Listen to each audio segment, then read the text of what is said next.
नमस्कार। आज हम दशमेश हार्वेस्टर पर थोड़ी गहराई से बात करने वाले हैं। ये नाम तो भारतीय खेती में मतलब काफ़ी सुना जाता है, खासकर कंबाइन हार्वेस्टर के लिए। हमारे पास कुछ जानकारी है जो इनकी रेपुटेशन, मॉडल्स, फीचर्स, इन सब पर थोड़ी रोशनी डालती है। तो चलिए देखते हैं कि इसमें क्या खास है। हाँ बिल्कुल।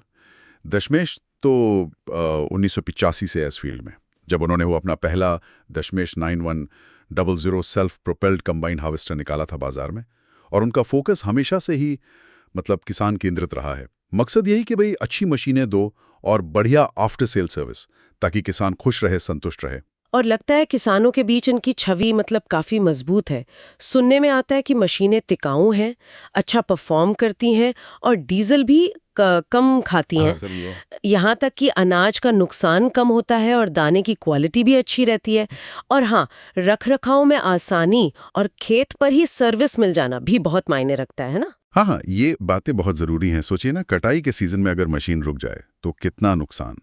तो विश्वसनीयता और आसान रख रखाव, ये किसानों के लिए शायद सबसे अहम चीज़ों में से हैं। जैसे इनका जो मेन मॉडल है दशमेश 9100, उसमें अक्सर वो 101 हॉर्स पावर का अशोक लेलैंड डीजल इंजन लगाते हैं। अच्छा। हाँ, वो इंजन अपनी ताकत और कम डीजल खपत के लिए मतलब जाना जाता है और जो एमिशन नॉर्म्स हैं उनको भी पूरा करता है। 101 एचपी का मतलब है अच्छी खासी ताकत है भारी फसल काटने के लिए। 101 हॉर्स पावर। और इसकी कटाई की रफ्तार भी तो काफ़ी तेज़ बताई जाती है। धान के लिए करीब 3 एकड़ और गेहूं के लिए 4 एकड़ प्रति घंटा। ये तो बहुत तेज़ है। निश्चित रूप से ट्रेडिशनल तरीकों से तो कहीं ज्यादा। और इसमें वो स्ट्रॉ वॉकर तकनीक होती है। आमतौर पर 5 या 6 स्ट्रॉ वॉकर होते हैं जो भूसे से दाने को अलग करने में मदद करते हैं काफी एफिशिएंटली। आरामदायक केबिन जिसमें एसी का ऑप्शन भी है। हाँ, वो तो गर्मी में बहुत ज़रूरी हो जाता है ऑपरेटर के लिए। बिल्कुल घंटों काम करना होता है। साथ ही डिस्क ब्रेक सिस्टम है, थ्रेशर आरपीएम के लिए सेंसर हैं, ये सब चीज़ें हैं। लेकिन सिर्फ 9100 ही तो नहीं है। मैंने दशमेश 9012 के बारे में भी सुना है, वो जो ट्रैक्टर से चल पाए।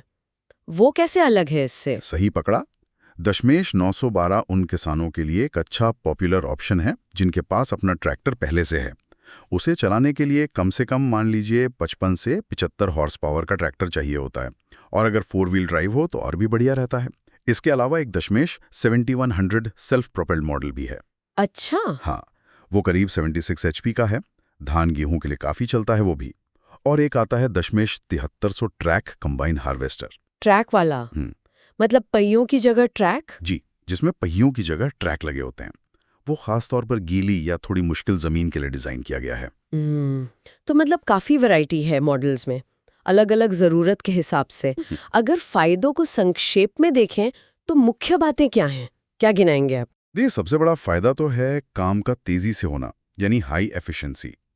इससे क्या होता है कि मजदूरों पर निर्भरता कम होती है, तो कॉस्ट कम हो जाती है। हम्म। डीजल की कम खपत, मतलब फ्यूल एफिशिएंट है। हाँ, ये जरूरी है। बिल्कुल। फिर अनाज की अच्छी क्वांटिटी और नुकसान कम। मशीनें काफ़ी मजबूत बनी होती हैं। रोबस्ट कंस्ट्रक्शन है। ऑपरेटर के आराम का भी ध्यान रखा गया है और मेंटेनेंस भी आसान बताया जाता है। और कई मॉडल्स तो मल्टी क्रॉप हैं, मतलब अलग अलग फसलें काट सकते हैं। ये तो सब अच्छी बातें हुई, लेकिन क्या कुछ कमियां या मतलब चुनौतियां भी हैं इन मशीनों के साथ? बिल्कुल। हर सिक्के के दो पहलू होते हैं। सबसे पहली बात तो है शुरुआती लागत। ये मशीनें सस्ती नहीं आती, तो इनिशियल इन्वेस्टमेंट काफ़ी ज़्यादा हो सकता है। हाँ, ये तो है। फिर ये भारी मशीनें हैं, तो खासकर गीली ज़मीन पर मिट्टी दब सकती है, जिसे सॉइल कंपैक्शन कहते हैं। इससे मिट्टी थोड़ी सख्त हो जाती है, जो आगे फसल के लिए अच्छा नहीं। अच्छा, ये एक पॉइंट है। हाँ, और जहां तक तकनीक की बात है, देखिए, दशमेश की तकनीक अच्छी है भारतीय परिस्थितियों के हिसाब से। पर हो सकता है कुछ ग्लोबल कंपनियां जो बाहर की हैं, वो शायद और भी ज़्यादा एडवांस्ड ऑटोमेशन या वो जो प्रिसिजन फार्मिंग वाली सुविधाएं हैं, वो देती हूँ। प्रिसिजन फार्मिंग ये क्या चीज़ है, थोड़ा समझाएंगे? हाँ, सटीक खेती या प्रिसिजन फार्मिंग का मतलब है टेक्नोलॉजी का इस्तेमाल करके खेती के हर काम को बहुत बारीकी से मैनेज करना। जैसे सेंसर से पता करना कि खेत के किस हिस्से में कितना बीज डालना है, कहाँ कितना पानी या खाद देना है। एकदम सटीक। इससे पैदावार बढ़ती है और इनपुट कॉस्ट, मतलब खाद पानी का खर्चा, कम होता है। इंटरेस्टिंग। और हाँ, एक बात और, बहुत दूर दराज के जो इलाके हैं वहाँ कभी-कभी स्पेयर पार्ट्स मतलब खास पुर्जों का मिलना शायद एक मुद्दा बन सकता है। अच्छा, ये भी ध्यान रखना होगा। और कीमतों का क्या हिसाब है? आपने कहा लागत ज्यादा है, पर रेंज क्या है? काफी फर्क लगता है मॉडल्स में? हाँ, कीमतों में तो काफ़ी अंतर है। ये मॉडल कौन सा है, उसकी हॉर्स पावर कितनी है, कटिंग की चौड़ाई क्या है, एसी कैबिन है या नहीं, इन सब बातों पर निर्भर करता है। भारत में अगर देखें तो कीमतें करीब समझ लीजिए 8-40 लाख से शुरू हो सकती हैं, किस मॉडल की? जैसे दशमेश 912 जो ट्रैक्टर से चलता है, और ये बढ़कर 36 लाख या शायद उससे भी ज़्यादा तक जा सकती है। 36 लाख? हाँ, जैसे कि एडवांस्ड फीचर्स वाला दशमेश 9100 सेल्फ कंबाइन हार्वेस्टर, और बीच में दशमेश 3100 मिनी भी है, वो करीब 18.5 लाख का, और दशमेश 7100 वो लगभग 30.5 लाख के आसपास। तो रेंज काफ़ी बड़ी है। तो कुल मिलाकर देखें तो दशमेश हार्वेस्टर एक मजबूत प्लेयर लगता है इंडियन एग्रीकल्चर सीन में, मतलब परफॉर्मेंस, रिलायबिलिटी और खासकर भारतीय कंडीशंस के लिए काफ़ी सही माना जाता है। जानकारी तो मिल जाती है, जैसे आपने बताया, ट्रैक्टर जंक्शन, इंडिया मार्ट और यूट्यूब पर भी रिव्यूज़ होते हैं आजकल। पर हाँ, लोकल डीलर से बात करना शायद बेस्ट रहता है अपनी ज़रूरत समझने के लिए। हाँ, बिल्कुल सही। ये समझना ज़रूरी है कि ये मशीनें ख़ास तौर पर इंडियन कंडीशंस और किसानों की ज़रूरतों के लिए कैसे मतलब ऑप्टिमाइज़ की गई हैं।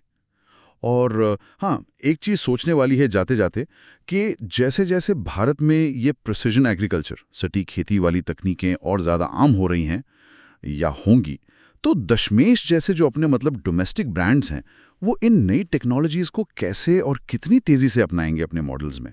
ये देखना इंटरेस्टिंग होगा कि वो भविष्य की चुनौतियों और मौक़ों का सामना कैसे करते हैं। बिल्कुल, ये एक अहम सवाल है भविष्य के